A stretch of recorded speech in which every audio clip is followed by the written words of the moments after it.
choses à dire et j'espère qu'en termes de timing, de temps, je pourrai reprendre ce qu'il a dit avec un maximum de fidélité. Comme on a dit le vendredi dernier, le prophète alayhi salatu wassalam, tout d'abord, on a dit qu'on étudiait la vie du prophète alayhi salatu wassalam. On a des stations, on s'arrête sur des événements que le prophète alayhi salatu wassalam a vécu.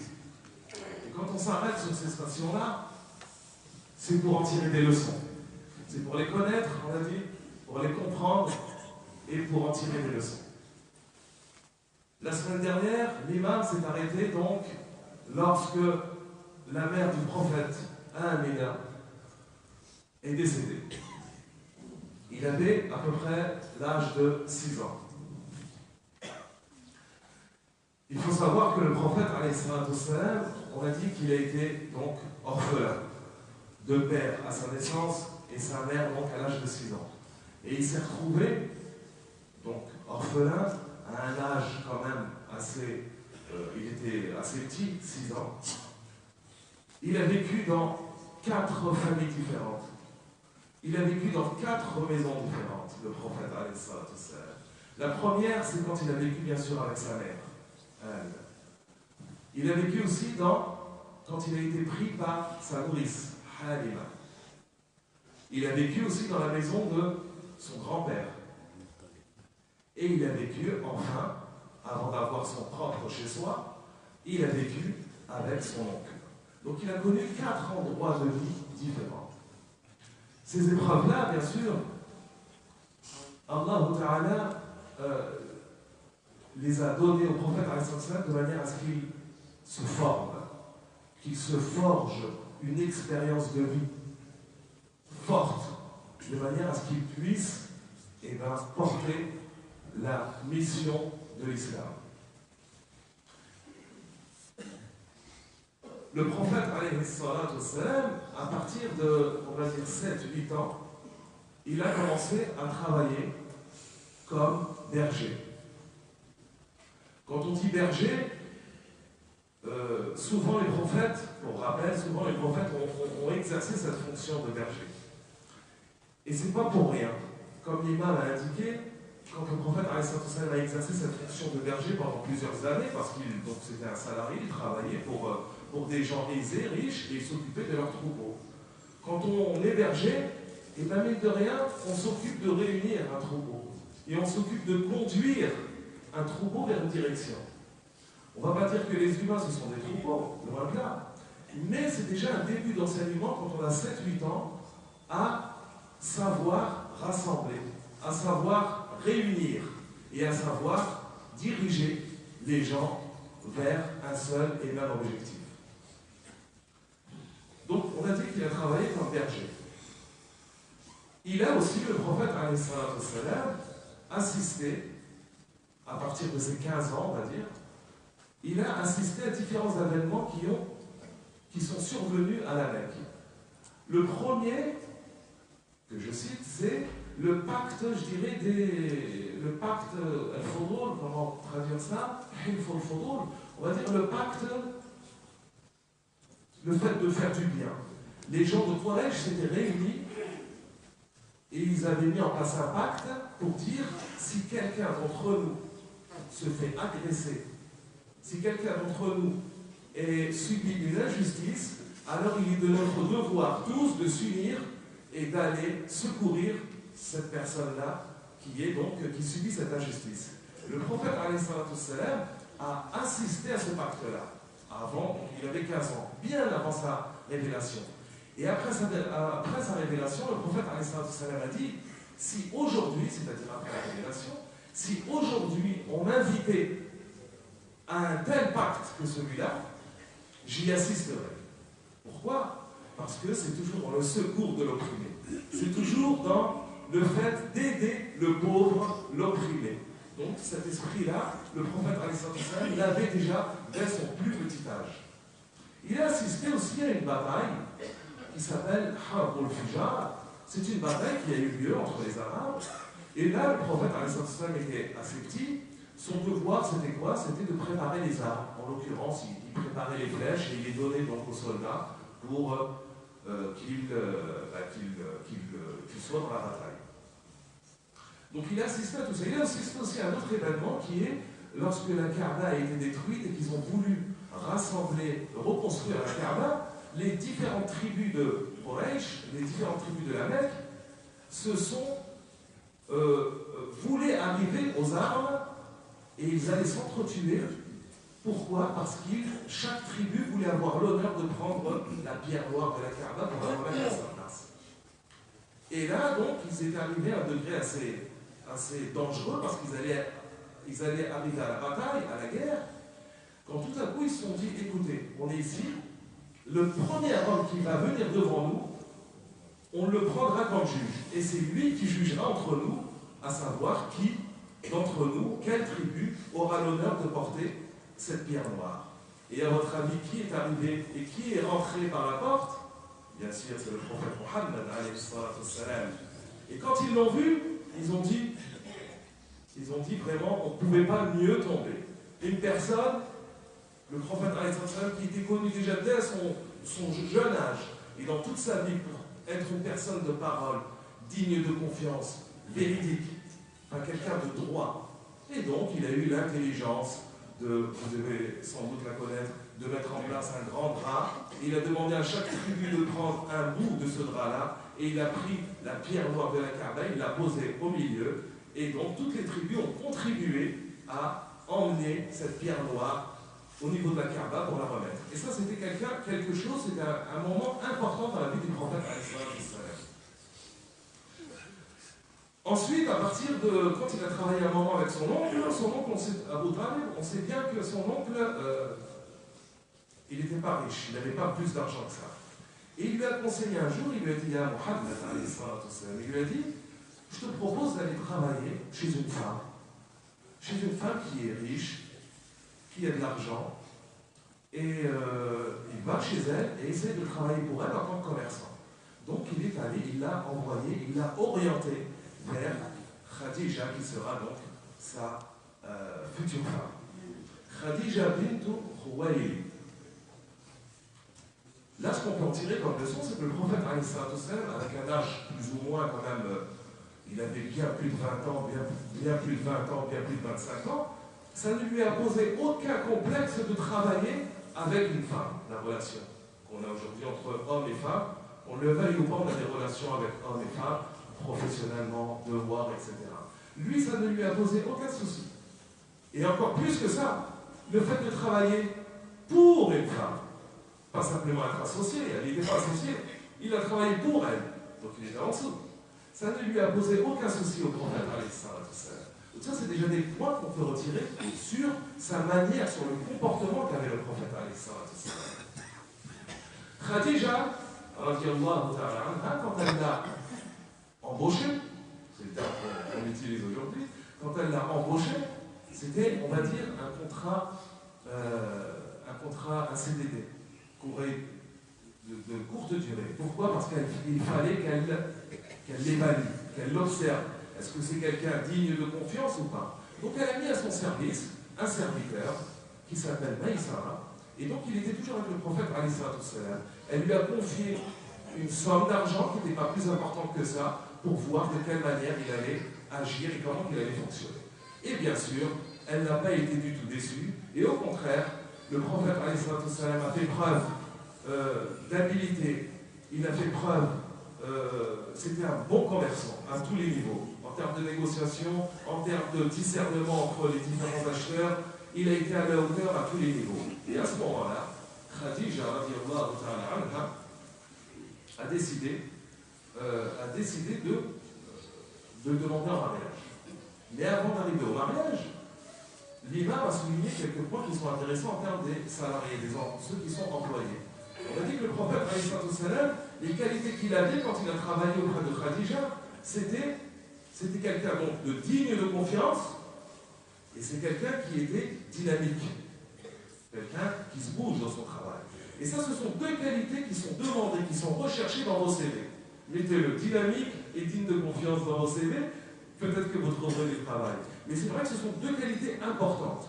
Et pour ça, il a fait le lien, l'imam, avec l'histoire de Moussa alayhi salam. Vous savez tous, quand il a été exilé et que Pharaon l'a rejeté, après avoir traversé le désert, il s'est retrouvé dans un endroit, Madian, un endroit, et là il a trouvé deux femmes. Deux femmes qui voulaient donc prendre de l'eau dans le puits. Et il a été à leur service. Il leur a rendu service. Il a fait preuve d'une force inimaginable parce qu'il y avait un gros rocher qu'il a pu déplacer. Et donc, il a permis à ces deux femmes de prendre de l'eau et de se servir, etc. Et ensuite, une des femmes, quand elle est retournée chez elle, elle a demandé à son père, elle lui a dit « Oh mon père, je te demande d'embaucher, d'engager cet homme-là, Moussa alayhi salam. » Pourquoi? Parce qu'elles ont vu en lui ces deux qualités. Digne de confiance et quelqu'un de fort et dynamique. Donc ça, c'est quelque chose d'important. Toujours dans ce contexte-là, on sort un petit peu, on reviendra après par la suite, mais toujours dans ce contexte-là, le petit aparté que l'imam a fait est très intéressant. Pour ceux qui lisent, surtout en arabe, le Coran. Quand Allah Ta'ala nous dit, je vais vous lire le verset dans son Al-Qasas, Allah Ta'ala nous dit, puis l'une des deux femmes vint à lui, il y a auprès de Moussa alayhi salam, vint à lui d'une démarche timide et lui dit, mon père t'appelle pour te récompenser pour nous avoir abreuvés. Et quand il fut venu auprès de lui et qu'il lui eut raconté son histoire, le père lui dit, n'aie aucune crainte, tu vas échapper aux gens injustes. Mais là, ce qui est intéressant, c'est que dans le début du verset, Allah Ta'ala dit, puis l'une des deux femmes vint, elle est venue, donc elle a marché, elle est venue, avec une démarche timide. Et elle a dit, s'il vous plaît, toujours comme tous les vendredis, avancez-vous, serrez-vous, faites de la place pour les frères et les sœurs qui sont derrière, de manière à ce que chacun puisse en profiter. Donc là, on remarquera que Allah Ta'ala, il a mis le mot en arabe, al-istihya, la pudeur, entre deux verbes, marcher et parler. Et là, quand on lit le Coran, et bien ce mot, la pudeur, tu peux l'appliquer sur la démarche, le fait que cette femme a marché avec pudeur, et tu peux l'appliquer avec parler. Elle a parlé avec pudeur. Et ça, c'est vraiment la force et les secrets du Coran, pour ceux qui lisent l'arabe, c'est quelque chose de très fort. Quand on s'arrête là, on comprend que Allah a utilisé un seul mot qui est la pudeur pour aborder le fait de parler et de marcher. Tout ça pour dire que la personne, quand elle s'adresse surtout à une personne du sexe opposé, eh ben, il faut qu'elle parle avec pudeur. Il faut que la personne marche aussi avec pudeur. Ça, c'était un point qui est intéressant. Et donc, comme on l'a dit, elle a demandé à son père de l'engager. Pourquoi? Parce qu'il était fort et digne de confiance. Ensuite, le prophète donc s'est marié avec Khadija. Il s'est marié avec elle, à savoir que c'est Khadija qui a demandé la main au prophète. C'est elle qui a demandé à son serviteur. Elle lui a dit, va voir le prophète et vois avec lui est-ce qu'il veut se marier ou pas. Et quand, cette fois-ci c'était une amie de Khadija, Nafisa, quand elle est arrivée auprès du prophète, elle lui a dit, est-ce que tu ne veux pas te marier? Il a dit, certes, j'aimerais bien me marier, mais je n'ai pas les moyens financiers pour subvenir aux besoins du mariage. Alors Nafisa lui a dit, et que penses-tu de Khadija, son employeur? Est-ce que ça t'intéresserait? Et le prophète lui a dit, écoute, si ça l'intéresse elle, moi je suis d'accord, c'est vraiment quelque chose d'inimaginable. Et donc le mariage s'est concrétisé, il s'est marié avec Khadija, radiyallahu ta'ala.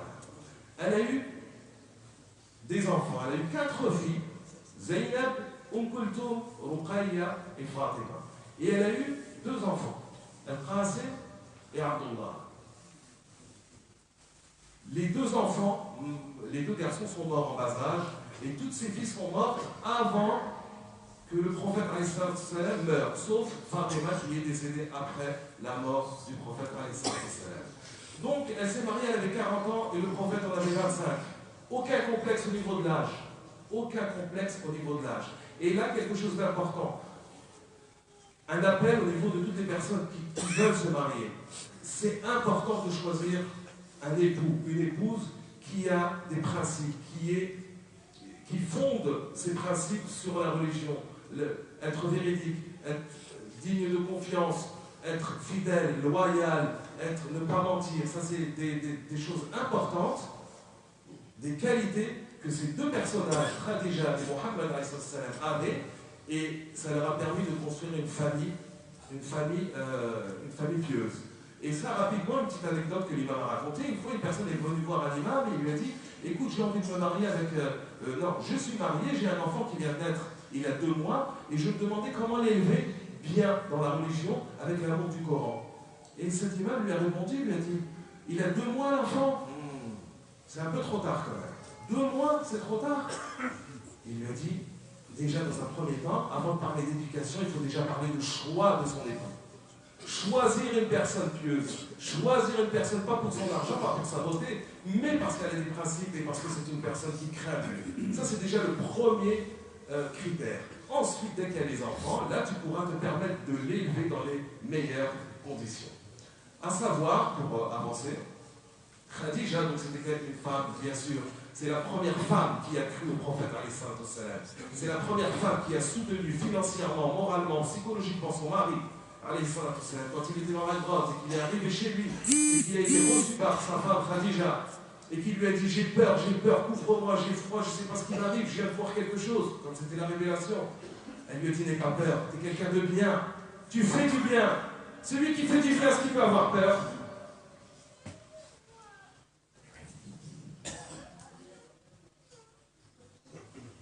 Et juste avant de mourir,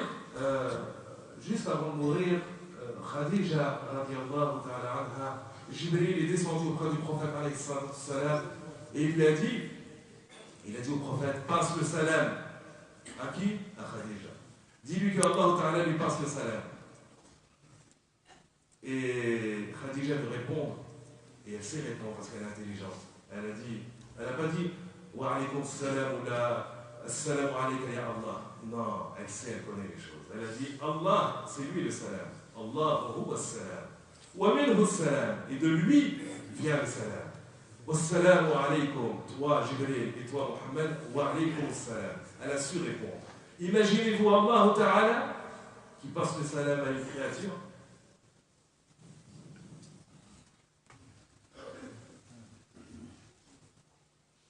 Et enfin, il faut savoir que le prophète, par rapport à ce mariage-là, il s'est marié une fois dans sa vie. Combien de fois il s'est marié, le prophète, dans sa vie? Combien de fois s'est-il marié? Plusieurs fois, on connaît. Mais il s'est marié qu'une seule fois. Il a vécu 25 ans avec Khadija. Il s'est marié à un jeune âge. C'est lui qui a voulu se marier avec elle. Il s'est marié qu'une seule fois dans sa vie.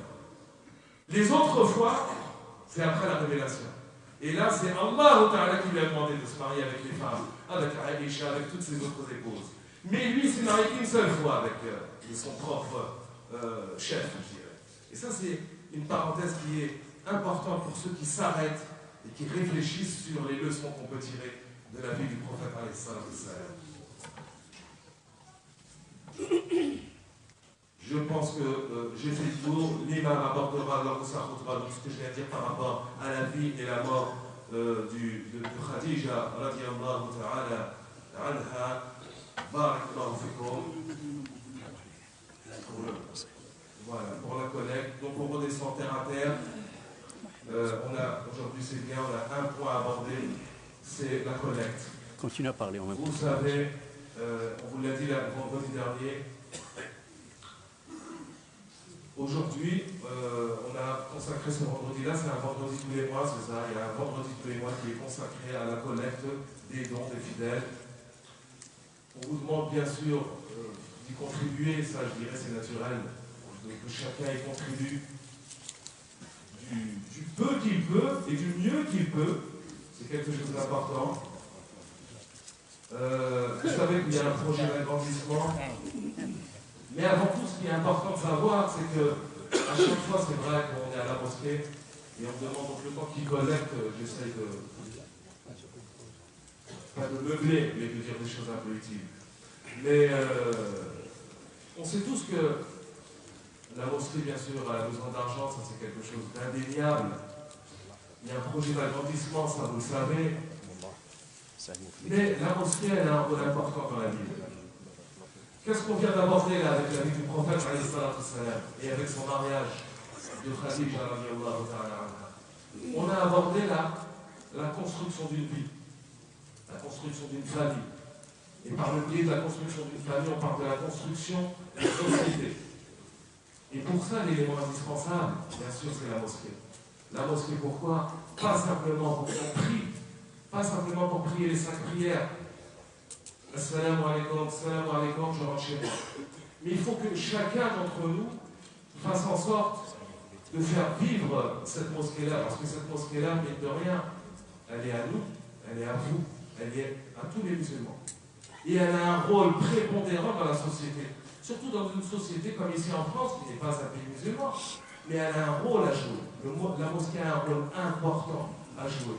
Et on doit être à la hauteur. C'est pour ça qu'il faut vraiment que chacun d'entre nous s'investisse, pas que financièrement, mais qu'on se sente touché par ce projet, par cette mosquée-là qui est la nôtre. Le prophète a dit, celui qui ne se soucie pas des problèmes des musulmans ne fait pas partie des musulmans.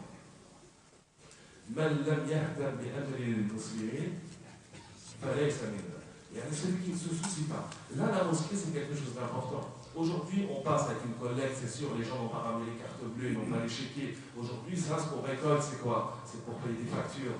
C'est juste l'entretien, c'est ce qu'on appelle les charges fixes.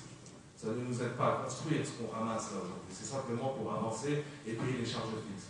Mais par la suite, et ça, il y aura des choses qui vont être mises en place, il faut qu'on soit tous ici au rendez-vous de manière à pouvoir participer financièrement à l'agrandissement de la mosquée, comme l'imam a dit, le prophète a dit, celui qui construit une mosquée, on ne peut pas construire une mosquée, on n'a pas assez d'argent, mais qui contribue, c'est ça l'esprit. Celui qui contribue, qui participe à la construction d'une mosquée, Allah Ta'ala lui construit quoi? Il lui construit un château au paradis. Pour ça, j'en profite rapidement, la femme de Pharaon, qu'est-ce qu'elle a demandé à Allah Ta'ala? Elle a demandé, Ya Allah, donne-moi auprès de toi un château, une maison. Elle a demandé quoi au début? Elle a demandé auprès de toi. Elle a choisi l'endroit avant d'avoir la maison. Comme elle dit l'imam, c'est intéressant. On peut te donner un château si on te donne dans un quartier pas terrible, eh bien tu ne profiteras pas. Donc la femme de Pharaon, elle a demandé l'endroit. Voilà comment les gens qui ont du cœur et qui ont de la foi et qui réfléchissent, comment ils savent s'adresser à Allah.